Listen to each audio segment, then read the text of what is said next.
Շնորհակալ եմ, հարգելի գործընկերներ, ես ուզում եմ եւս մեկ անգամ շեշտել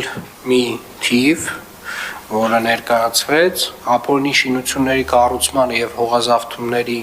դեպքերով կազմվել են ընդհանուր թվով 81 արձանագրություններ եւ սա եւս մեկ անգամ ցույց է դնում, որ ներկայացված հաշվետվությունը ապօրինի շինարարության դեմ պայքարը մնում է մեր ամենախնդրահարույց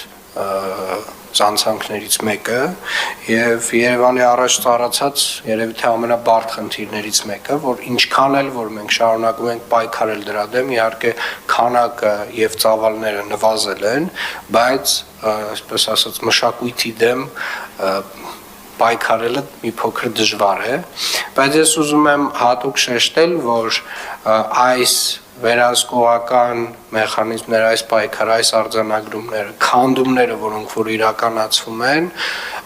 վստահորեն մեր մշակույթում եւ վարվելակերպում պետք է փոփոխությունների բերեն եւ մենք պետք է ընկալենք, որ առհասարակ որևէ տեսակի ապօրինի շինարարությունը մեր քաղաքում ընդունելի չէ եւ չի կարող լինել։ Այդ ապօրինի շինարարության պատճառով է, որ այսօր տարատեսակ այգիներում ունենք տարատեսակ շինություններ, որոնց հետո, այսպես ասած, այդ շինությունների չգիտեմ, տերեր կոչենք այդ մարդկանց թե ինչ, այնուամենայնիվ փորձում են պայքարել այդ շինությունները սեփականացնելու համար, երբ որ քաղաքապետարանը փորձում է մաքրել այգիներից այդ տեսակ շինությունները։ Տարատեսակ կրպակները, որ ունենք մայթերի վրա, որ ամբողջապես մայթ են փակում եւ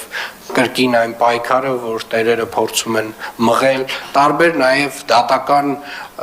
պրոցեսներ հարուցելով Երևանի քաղաքապետարանի դեմ, հարգելի գործընկերներ, սիրելի երևանցիներ, ապօրինի շինարարությունը Երևան քաղաքում տեղ չունի, ապօրինի շինարարության դեմ Երևանի քաղաքապետարանը պայքարելու է ամենակոշտ մեթոդներով եւ Երևանի քաղաքապետարանը անհոգնել քանդելու է պոտենցիալ նոր առաջացող ապօրինի շենքեր, շինություններ, հարկեր, կցակառույցներ, առաջ տված բալկոններ եւ կներեք, բայց հոգեկան այդ տեսակ այսպես ասած մեր օրերում այդ դրսևորումները չեմ կարծում, որ արդեն նորմալ են, որովհետեւ չի կարելի տարիներով խոսել այն մասին, որ հարգելի գործընկերներ, փողի գողը գողա, հողի գողը գող չի, հողի գողն էլա գող եւ առհասարակ համայնքային հողի վրա կառուցված որևէ շինություն ամենակոշտ ձևի քանդվելու է։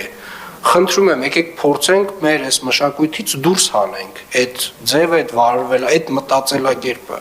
Դա առողջ մտածելակերպ չի։ Երբ որ դու մտածում ես, ոնց անես, որ այն բակիտ են ընդհանուր տարածքում են անկյունումը տարածքը քեզնով անես։ Դու ունես վստահաբար ունես համապատասխան մասնագետի հետ որոշակի քննարկման կարիք։ Դա նորմալ չի։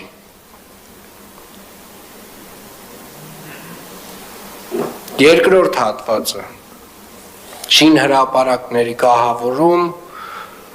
փոշեկլանիչ ցանցեր եւ օդի որակի չափող սարքեր։ Հարգելի գործընկերներ, սիրելի շինարարներ, հարգելի կառուցապատողներ, փոշեկլանիչ ցանցերը ուղղակի ծախս չեն ձեզ համար։ Դա Երևան քաղաքում մարդկանց առողջության խնդիրն է։ Երևան քաղաքում ձմեռվա ժամանակահատվածում իհարկե նաև բնության դիրքավորումով պայմանավորված, բայց այնուամենայնիվ Երևան քաղաքում մենք ունենում ենք շատ ոչ բարենպաստ օդի որակ։ Եվ իրականում, այո, այդ օդի որակի վրա ազդեցություն ունեն նաև շինարարությունները, նաև հանքերը, որոնք որ գործում են Երևանում եւ Երևանից դուրս։ Եվ հարգելի գործընկերներ, այս վերահսկողական մեխանիզմը կրկին անգամ, էլի վերահսկողությունը վերահսկողությամբ, վարչարությունը վարչարությամբ, բայց ես ուզում եմ մի փոքրել տենց այս մակարդակում խոսակցություն ունենալ։ Երբ որ կառուցապատողը այնուամենայնիվ ինչ որ մի աշխատանք է իրականացնում, ենթադրվում է, որ ինքը պատասխանատվություն պետք է ունենա իր շրջակա միջավայրի նկատմամբ։ Եվ կառուցապատողը պարտավոր է շինարարությունն իրականացնելիս համապատասխան կահավորել իր շինհրապարակը եւ համապատասխան ցանցերը անցկացնել այդ շինհրապարակում եւ կառուցվող օբյեկտի շուրջը։ Սա պատասխանատվություն է իրեն շրջապատող մարդկանց նկատմամբ։ Սա պատասխանատվություն է տվյալ վարչական շրջանում իր հարևանությամբ գտնվող շենքերում ապրող մարդկանց, այդ շենքերում ապրող երեխաների նկատմամբ։